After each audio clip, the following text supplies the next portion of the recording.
এক হামজা চৌধুরী বদলে দিয়েছেন বাংলাদেশের ফুটবলের চিত্র।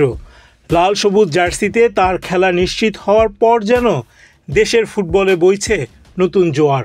একের পর এক প্রবাসী ফুটবলার আগ্রহী হয়ে উঠছেন লাল সবুজ জার্সি গায়ে তুলতে, আর তাদের নিয়ে স্বপ্ন দেখতে শুরু করেছেন দেশের ফুটবল প্রেমীরা। এরই মাঝে কানাডা প্রবাসী সামিত সোমের সঙ্গে শুরু হয়েছে আলোচনা। স্বপ্ন দেখাচ্ছেন যুক্তরাষ্ট্রের লিগে খেলা দুই ভাই। হামজাকে ঘিরে বাংলাদেশের ফুটবলের এমন উন্মাদনার পর নিজেদের প্রবাসী ফুটবলারদের দলে ফেরাতে চেয়েছিল ভারতও। বিশেষ করে শিলংয়ে এফসি এশিয়ান কাপ বাছাইয়ের ম্যাচে ভারতের বিপক্ষে হামজার দুর্দান্ত পারফরমেন্স দেশটির ফুটবল কর্তাদের চোখ খুলে দিয়েছে। আগ্রহী হয়ে ওঠে নিজেদের প্রবাসী ফুটবলারদের জাতীয় দলে ফেরাতে। তবে নিজ দেশের আইনের বেড়াজালে আটকে যাচ্ছে ভারতের ফুটবল সংস্থা AIF-এর স্বপ্ন।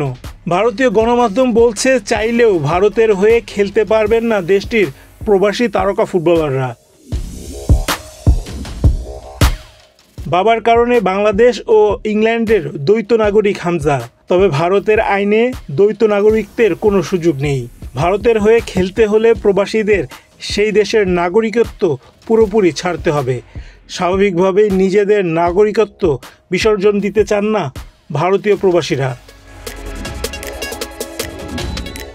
2008 সালে দেশটির কেন্দ্রীয় ক্রীড়া ও যুব কল্যাণ মন্ত্রণালয় জানিয়েছিল, আন্তর্জাতিক মঞ্চে কেবলমাত্র ভারতীয় নাগরিকরাই দেশটির হয়ে প্রতিনিধিত্ব করতে পারবেন। এমন সিদ্ধান্তের বিরুদ্ধে মামলাও হয়।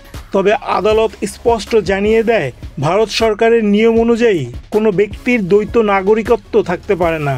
তাই অন্য দেশের পাসপোর্ট থাকা কেউই ভারতের হয়ে প্রতিনিধিত্ব করতে পারবে না।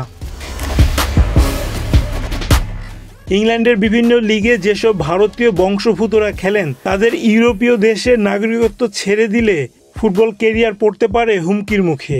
ভারতের সিটিজেনশিপ নেওয়ার পর ইউরোপিয়ান ফুটবল খেলার দরজা কার্যত বন্ধ হয়ে যেতে পারে তাদের। এক্ষেত্রে তাদের জন্য বাধা হয়ে যাবে ওয়ার্ক ভিসা। র্যাঙ্কিংয়ের নিচের দিকে থাকা দেশগুলোর ফুটবলাররা এসব উচ্চ র্যাঙ্কিংয়ের দেশগুলোর ক্লাবে খেলার সুযোগ পান না। যদিও হামজা একই সঙ্গে ব্রিটিশ ও বাংলাদেশের নাগরিক হওয়ার সুবিধায় এমন জটিলতার মুখে পড়তে হয়নি। সামনের দিনগুলোতে বাংলাদেশের এই নিয়মের সুযোগে দেখা যেতে পারে আরও বেশ কিছু তারকা প্রবাসী ফুটবলারকে। সেই দিক থেকে আইন পরিবর্তন না করলে ভারতকে সন্তুষ্ট থাকতে হবে নিজ দেশের ফুটবলারদের নিয়েই। রায়হান রাসেল, বাংলাদেশ প্রতিদিন।